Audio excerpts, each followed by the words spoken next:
Today I'm going to review solving inequalities. Now the biggest takeaway I want you to have for today is know that all your skills from solving equations will transfer to solving inequalities.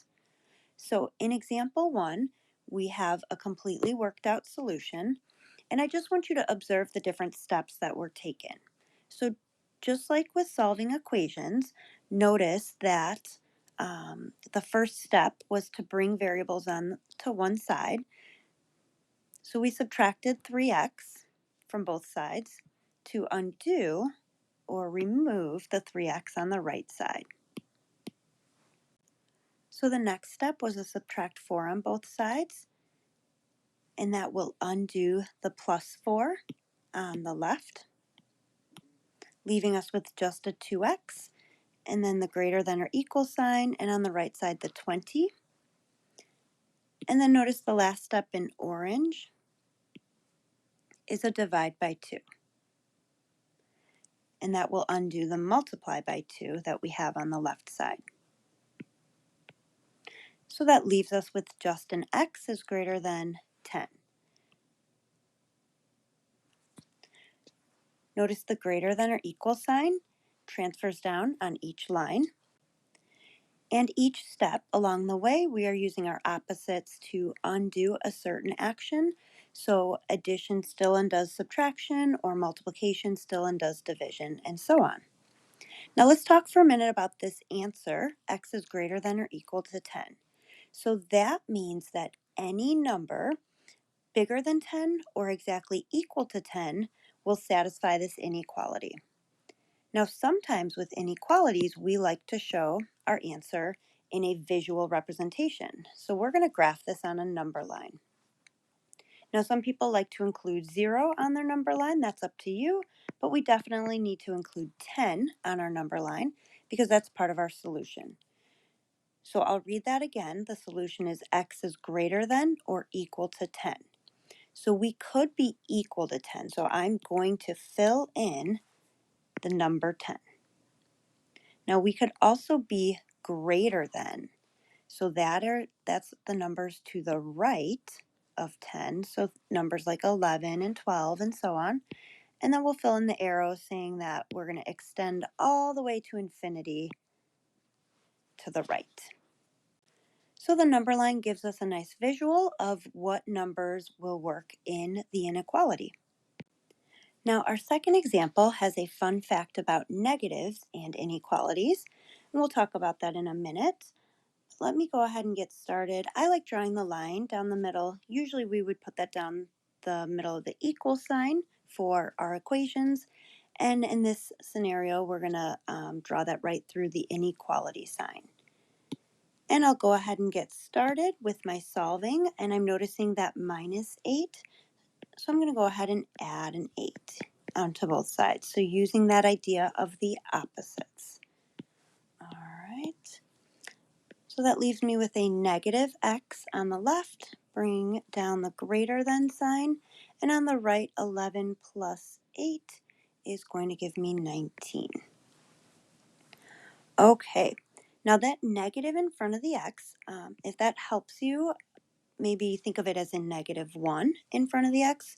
So I am going to divide each side by negative 1. Again, using those opposites. So that will give me a positive x on the left. And then on the right side, 19 divided by negative 1 is going to be negative 19. Now for this example, because we divided by a negative, right here, dividing each side by negative 1, we are going to flip the inequality sign. So it's going to change directions and it's going to point to the left or be a less than. So x is less than negative 19. Now just like the last one, we want to show this on a number line. So I'll go ahead and put the number 0 and then I'll include negative 19 to the left of 0. Now, when we talk about numbers that would work for x, we said that x is less than negative 19. So any number smaller than negative 19 will work. But 19 itself will not work. So I'm not going to fill negative 19 in. I'm going to leave it open. But then I'm going to make sure that I color all the numbers to the left because those are the numbers less than or smaller than negative 19. But we're going to leave an open circle at negative 19 because we do not want to count it. Now I'm going to zoom out for just a second to compare examples 1 and 2. Notice example 1 had a closed or filled in circle, whereas example 2 had the open circle. And then compare that with the sign, right? Example 1 had the greater than or equal, so we wanted to count the 10 because it was part of the equal sign. Example 2 is just this less than symbol, so we are not going to actually count the number. So half the battle is knowing what type of circle to use. So I'm going to put a little note here if you want to jot that down in your notes about when to use which circle, and open or closed. I think that would be super helpful. Now hopefully these ideas are starting to come back to you with this little refresher here. And our notes have 2 more examples. If you're feeling really confident and want to actually pause the video and try the third example on your own, feel free to do that. All right, time to check. Let's see how you did with example 3. Hopefully it took you 2 steps to solve, starting with a subtract 4 on each side and then a multiply by 2 on each side. And notice each step, there was no multiplying or dividing by a negative like that last example had. So the symbol stayed greater than all the way through, even into my solution. So I did not need to flip the sign. And because my answer was x is greater than 4, I left an open circle at 4, so not counting 4. But then I shaded to the right, so all the numbers bigger than 4 are going to be counted in my solution. All right, hope you got that one. I have one final example. Okay, we're going to look at example 4, and it's a little different than our first 3, so I think it's worth going over this very last one. But I'll use a lot of those same techniques, so let me draw the line down the middle, separate the left and right side. And I'm going to go ahead and start with that distributing I'm noticing on the left side. Let's get that taken care of right away. So 3 times 2x will give me 6x, and 3 times negative 9 will give me negative 27. Let's keep this less than or equal sign and bring down the 6x plus 18. Okay, so for this one, I have variables on both sides, and I prefer to move my variables to the left. So I'll go ahead and subtract that 6x to remove it from the right side.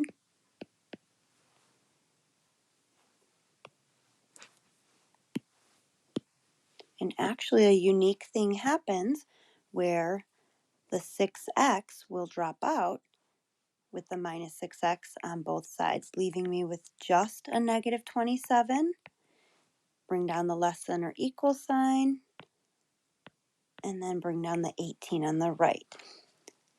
So this is another one of those special cases. So just like when we were solving equations, we talked about when our variables drop out, we're going to have a special case. And with every special case, we want to decide, is it a true statement or is it a false statement? So when I go back and read this statement to you, negative 27 less than or equal to 18, well, any negative number is going to be less than a positive number. So this is in fact a true statement. So that means that we have a solution of all real numbers or infinite solutions.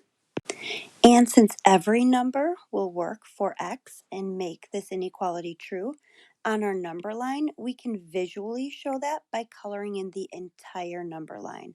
So I'm going to go from one side to the other and color in the arrows extending from left to right. Voila, there you have it, your Solving Inequalities review. Thanks for watching today.